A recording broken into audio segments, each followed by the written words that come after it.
Good day, everybody. Hi, I'm John Russell, owner of the Business Source, LLC. I'm here with my good friend Jared Wittman, owner of Wittman Media, ace videographer, and behind the camera is Lucas Aldrich, hanging out, making sure our audio and our video works good. Mm-hmm.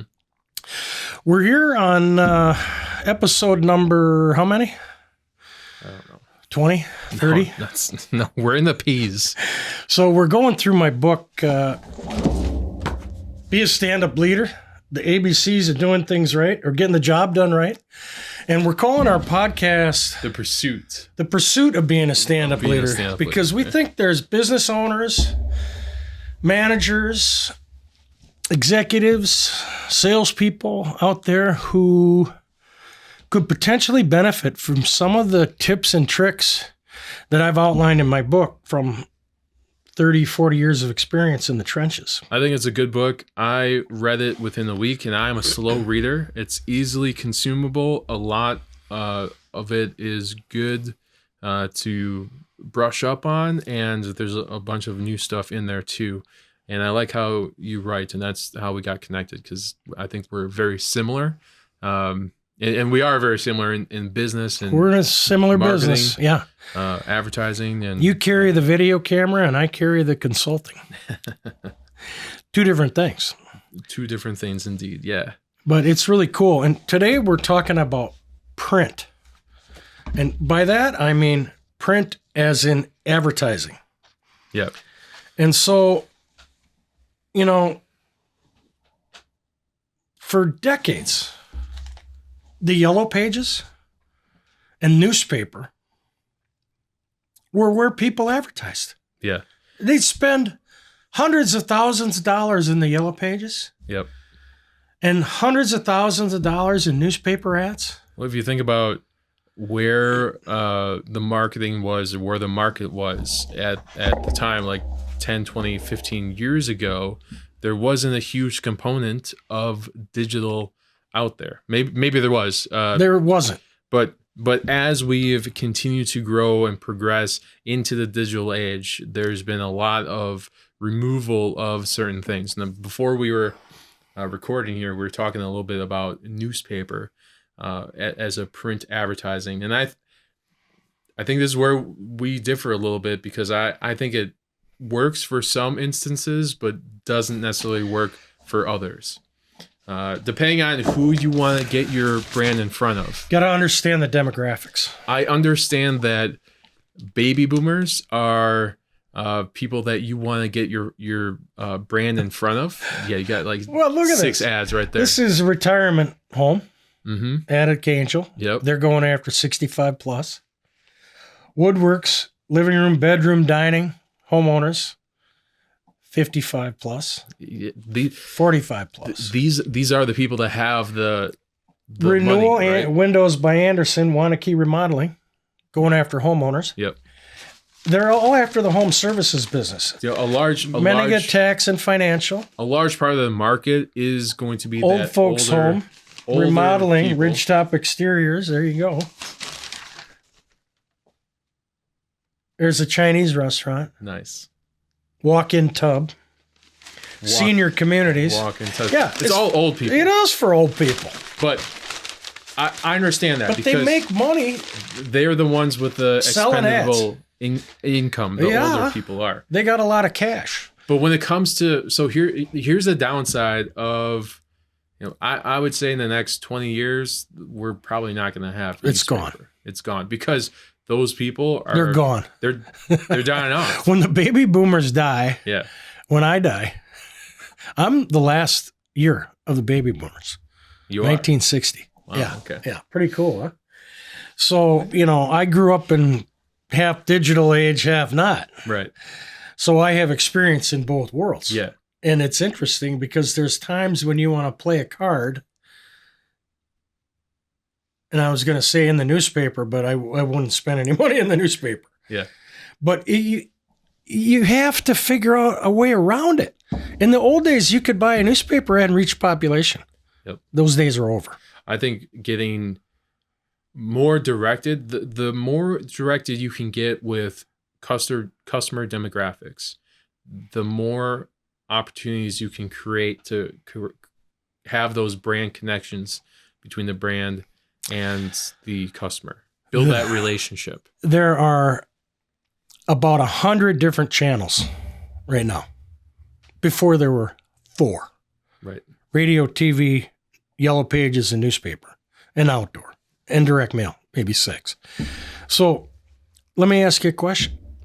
If you were going to develop an ad campaign today for 25 to 54-year-olds, that used to be the demographic. It's also known as a family reunion. Yep. What would you do first? What would your number one spend be? Direct mail. Direct mail. So as I noted in the book, print and direct mail are still a very viable option. I think there's a lot of companies that don't see the value in direct mail, which is an unfortunate thing because direct mail is a guarantee getting your brand inside the customer's home. Direct mail, doing an effective direct mail campaign, in my opinion, you have to look at doing it for at least 2 years so that you can continue to get and serve your customer or prospect a mini billboard, right, of your brand, sharing value with them, sharing pain points that they may have. Here's a trick question. Why 2 years? And I already know the answer. I don't have the answer. I just know it's 2 years. Okay, well, what makes you think that? Just because you learned it from somebody? You have to continue. That's just what I've done. Okay. Over 2 years, It sounds good. A certain amount of time. Here's why you have to stay in front of the audience. It's not 2 years. It's 3 to 5. Okay. And here's the reason why. Especially, and I'm referring specifically to home services companies. Yeah. How many times are you going to replace your roof in your lifetime?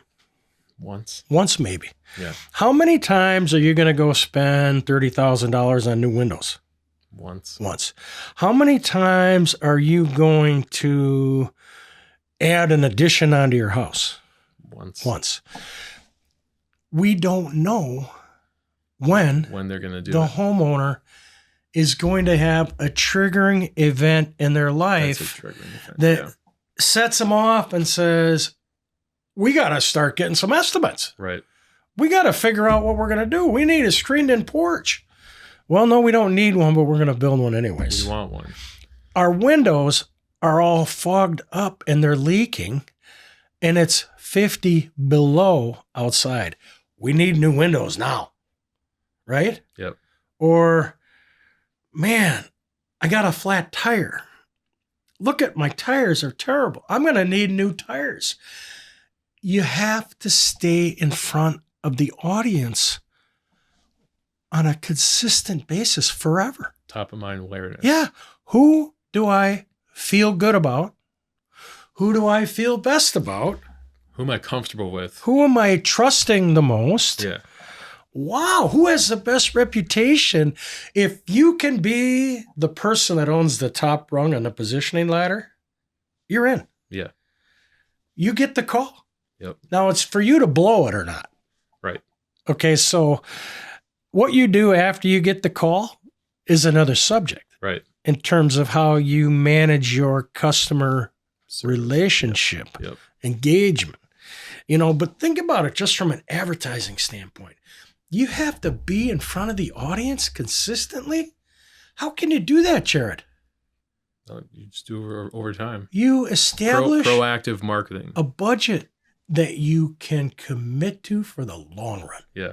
Even if it's smaller. It's about being proactive. I think the more you can take that budget and break it up over 12 months to make sure that you are optimizing and getting your brand in front of the customer as consistently as possible. Yeah, right. It's better. Right. It's better when you, like for direct mail, you use a lead list, buy a lead list based on the demographics of who your customer is, so that you continue to certain income level, certain level, house size value, house size, value of the house, neighborhoods, age.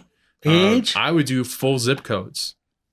Instead of, I know you have every door direct in your book here, and that takes routes. But that doesn't remove people that are in apartments. Now you can serve separate percentages. it out. Homes versus apartments. Yeah, you can. Okay. Toggle it out. There's a little no apartments checkbox. Aren't you also restricted by the postcard that you can serve that No, customer? you could say no apartments, no commercial buildings. Okay. I just want residential homes. Okay, what size postcard can you have? Well, regular 4x6. Okay, small postcard. Standard. Yeah, it is a smaller postcard. All right. I always went. You're talking about custom mailing. Well, I go through an agency, right? So it's going to be a little bit more. Right now, we're paying 43 cents per postcard. That's not bad. But it's cheap. 6 by 11. That's bigger card. Right? That's cheap though. Yeah, pushes out. But I say buy a lead list, utilize the demographics, and once you have that lead list, now you can send it to OTT, or you can do GeoFest display ads. You can create a OTT again, over the top. And what does that mean? That's streaming services with commercials. What? Explain that to me. So like a Hulu. Okay. Hulu. You break for commercials. I can buy commercials on Hulu. You can buy commercials on Hulu. What other channels? All of them? Some you can, some you can't. Some don't offer commercials. Some have a minimum investment level of $10,000 and up. I looked into it. I haven't run into it. No, I'm serious. That, it's like you gotta have money to play. I trust you. But the ones that I've been with, I buy through an ad agency. Right. So right. But I think you can utilize a lead list to get as directed as possible with your direct mail. With the direct mail, and be proactive. Our market share is 0.2% in this zip code. Let's get directed in how we message. How do you know that your market share is 0.2%? I take a look at here's what I do. It's hard. I take a look at, I pull a 12-month or I pull a lifetime lead list from a customer, looking at the trades, looking at the zip codes, looking at the revenue. I take a look at who their demographics are, pull a list or look at a third-party source to figure out what the total lead opportunity is, take the average of their revenue, subtract their current lead customer base in that zip code from the total lead opportunity, multiply it by the or divide it or something like that. Formula. So I understand the percentage that they have of customers versus total lead opportunity. Wow. And then I multiply that total lead opportunity subtracted from their current customer base by the average revenue job in that zip code, and that looks at the total revenue opportunity. Sounds complicated. I have a spreadsheet. It's hard.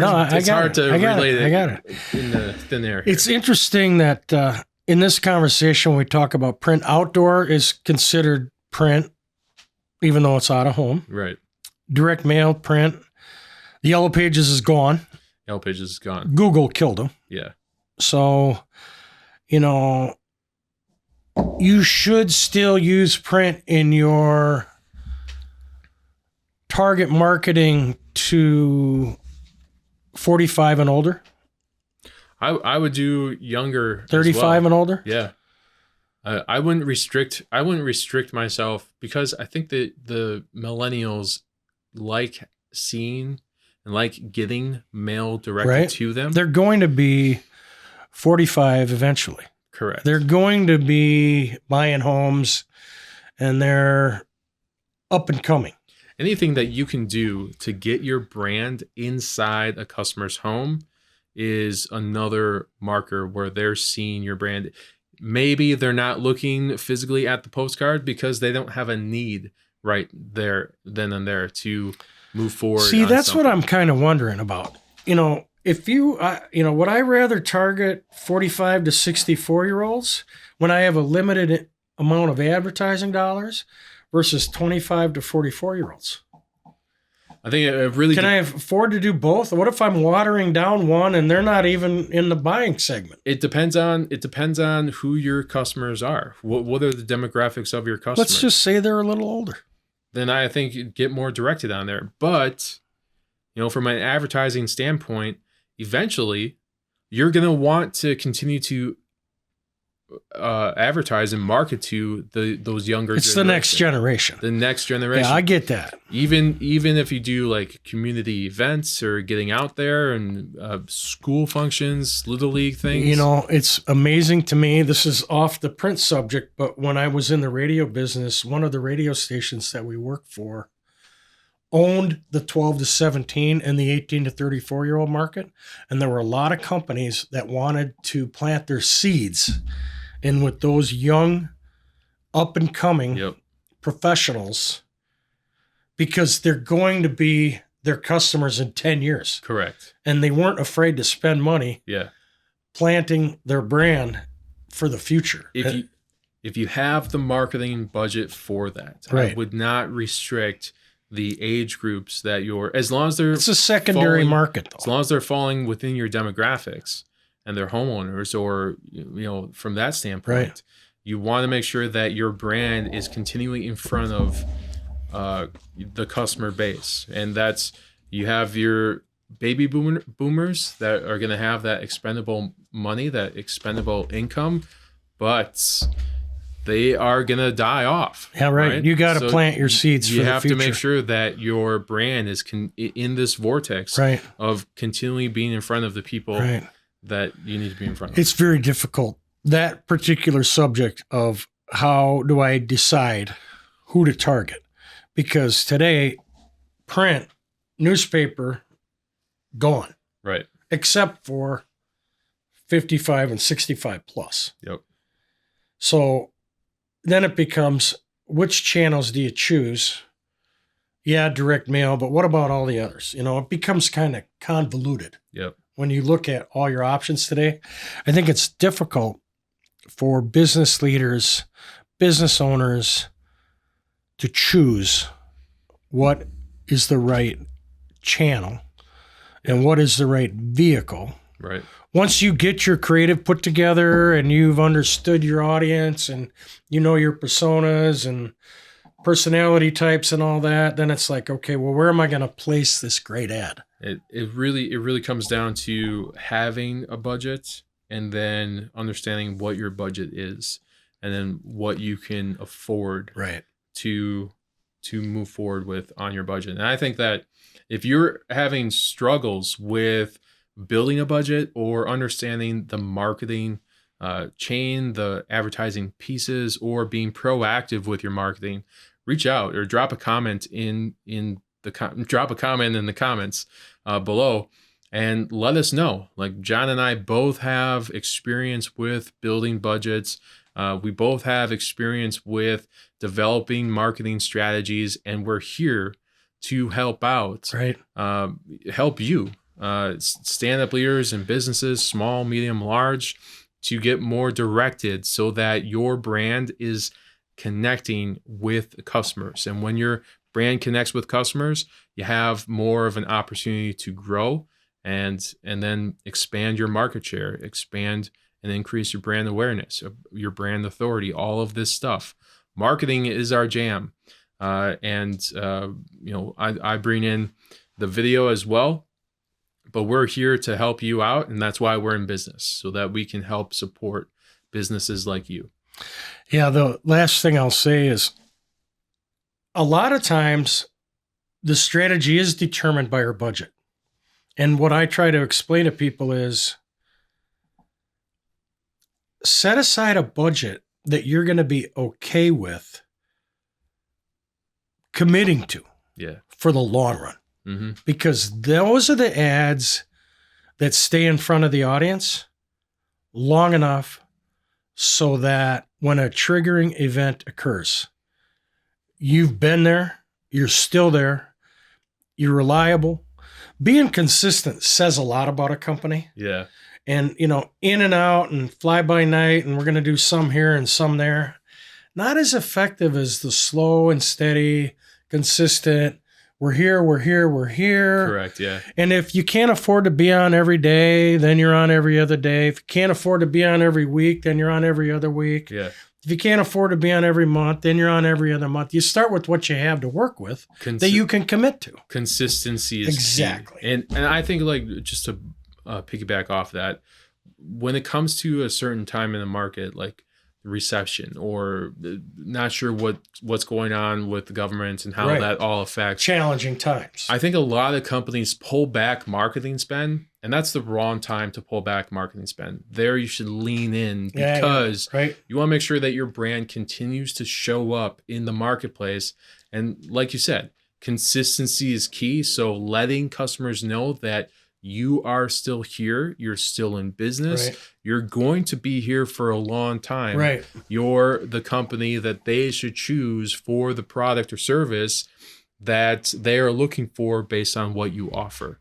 I think pulling back and reducing marketing spend is a mistake. If there's other, recessions or the government side of things, lean into spending marketing, but getting more directed in how you're spending it, and just be more maybe proactive. a little less, but more consistent. Yeah. One of the slogans that we developed for one of my clients is, "We're here for you." Mm-hmm. That's it. Yeah. So it can be simple, and we can help you get there. If you're struggling with how to spend your dollars and you need some advice on how to develop a consistent approach, give Jared or I a call, and we'll be happy to help you out.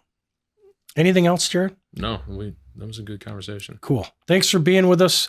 Another episode of The Pursuit of Being a Stand-Up Leader. I'm John Russell. I'm Jared Wittman. Looking forward to seeing you next time.